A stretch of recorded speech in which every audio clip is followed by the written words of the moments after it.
we disagree with him on a lot of things. So it's not a question of our saying, well, we agree on DACA and we agree on lifting the debt ceiling for 3 months, therefore we must agree on something else. We have a conversation going, and it will be legislation by legislation, issue by issue. Welcome back to Harvard. That was House Minority Leader, Democratic Leader Nancy Pelosi on working with President Trump. Well, some new NBC News poll numbers show that relationship could be benefiting the president himself.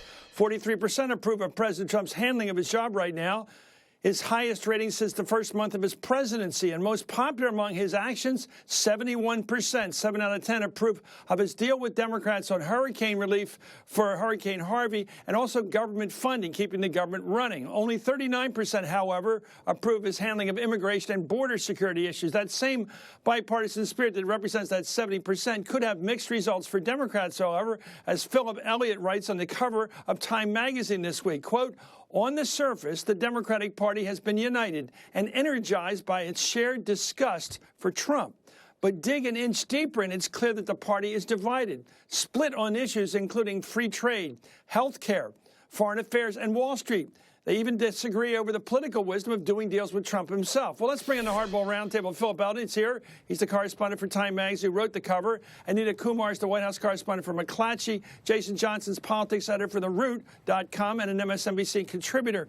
Thank you all. Let's just, each person in their own way, analyze this. Phil, I want to talk to you about the fact it seems to be from your piece, or at least from the poll numbers, I should say, the Democrats and Republicans like the idea of the two parties working together, the Democrats and Republicans, Republican president included, when it comes to maintenance stuff, dealing with hurricanes, like they did in 2008, dealing with Sandy. They like Chris Christie standing there with their regular clothes on with President Obama. They like maintenance stuff, dealing with keeping the government running, dealing with the debt ceiling. Where they disagree is where they disagree. They don't like agreeing on stuff on which they disagree on, like immigration. Your thoughts? That's right. I mean, Americans expect government to work at its most basic level. When there's a storm, we should clean up after it. When we have troops overseas, we should pay them. When we have federal agencies that affect everything from how our taxes are collected to how our airplanes take off, that should work. This really is to have him getting those numbers doesn't surprise me, frankly. What surprised me is that it's news that the president and Democratic leaders can get together and hammer out a deal to do the basic core functions of government. It speaks very poorly to where we are here in Washington that this is considered a headline. Anita? Sure. I mean, what I took from that poll is that the biggest thing I took from that is that Trump supporters still support him, even after he is working with Democrats. I was talking to people last week after the last deal with the Democrats, and they all just were so happy that something was getting done. The people that are taking the brunt of this are Paul Ryan and Mitch McConnell, who aren't getting things done. So, I mean, I think it's very telling that Trump supporters, even though that they philosophically agree on some of these things, are fine with it. Jason, could this be win-win for Pelosi, Schumer, and Trump, perhaps a slight loss for the Republicans?